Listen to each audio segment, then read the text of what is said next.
ముళ్ళును ముళ్ళును ముళ్ళుతోనే తీయాలని ఒక సామెత ఉంది కదా. అలానే మనం ఇతరుల పక్షాన మంచితనాన్ని సంపాదించాలంటే మనం మంచిని ఉపయోగించాలి. అవును, ఈరోజు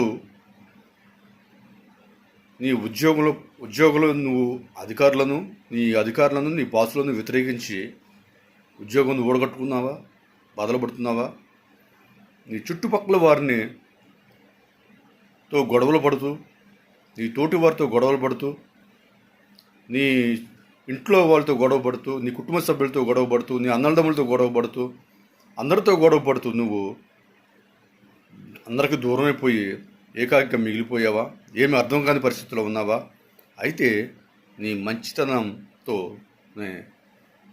క్షమాపణ కోరి వారి దగ్గర నీ యొక్క మంచిని సంపాదించుకొని సంతోషంగా ఉండగలమని మనవి చేస్తున్నాను.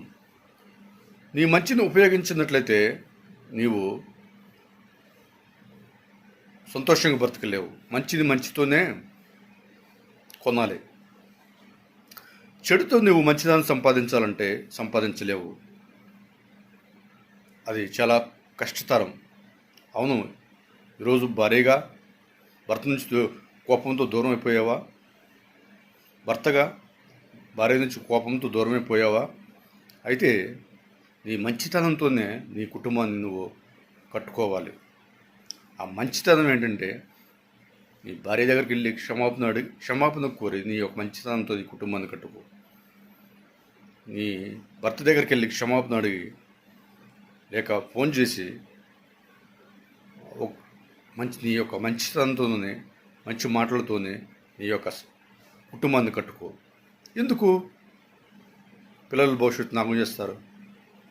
బంగారు లాంటి ఈ యొక్క బిడ్డల భవిష్యత్తుని నాశనం చేయటం మీరు చూస్తూ ఊరుకోగలరా? తట్టుకోగలరా? అవసరమా? మంచితనం అనేది ఈరోజు ఉపయోగించరాదు. ఉపయోగించి తగ్గింపు స్వభావంతో నీ యొక్క మంచితనాన్ని ఉపయోగించి ఎవరికైతే నువ్వు దూరంగా ఉన్నావో వారికి ఫోన్ చేసి క్షమాపణ అడిగి మరలా వారిని దగ్గరికి చేర్చుకొని సంతోషంగా భూమి మీద 4 రోజులు సంతోషంగా ఎందుకు ఉండకూడదు? ఒక్కసారి ఆలోచించండి. మనం ఎప్పుడు ఉంటామో భూమి మీద, ఎప్పుడు ఉండమో, ఎప్పుడు కన్నుమూస్తామో తెలియని పరిస్థితి అండి. 4 రోజులు సంతోషంగా బ్రతుకుతూ నీ బిడ్డలకి భవిష్యత్తుకి పునాది చేస్తూ అది తరతరాలకు ఉపయోగపడేటట్లు